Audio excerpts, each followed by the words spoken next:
Another event that is quite telling of the current Chinese posture and an increased scrutiny that the Chinese government, at least its regulatory bodies, are putting on some of these African deals is the Zijin-Allied gold deal.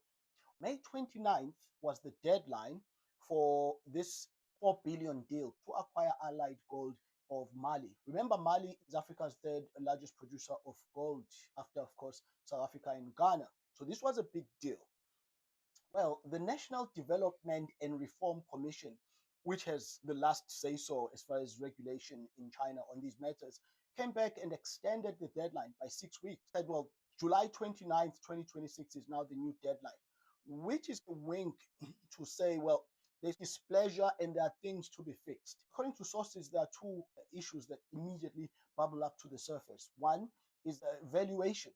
Currently, Allied shares are about $34, but in the papers filed with the commission in China, there was a valuation of about $44. Another one that bubbles up is this idea that China now cares actually about in political matters and instability or stability. Importantly, however, knowing how these regulatory bodies, of course, certainly in China, they usually work hand in glove with the national champions or whatever company that is out there. So this may well be a negotiation tactic. That's a cynical view here. That it may be a sign that there is need for further reassurance in Bamako to be given to the Chinese side. That, well, here is what we're going to do to make sure that operations are never interrupted. Maybe there are certain concessions that the government in Mali had resisted in making, but with this, the Chinese always give you a way of saving face and standing down on certain things. It's a long-standing Chinese tactic to not go hardcore, even if you are being hardcore.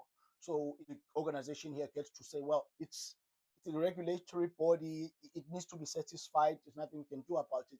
And then maybe if you consent to these other concessions that you had resisted in making, now you may want to, because this big deal is in jeopardy. So there's something to be said here about a Chinese regulatory body now being able to not disrupt but check these deals, which in past decades would have been a pro forma done deal, let's do it type of thing.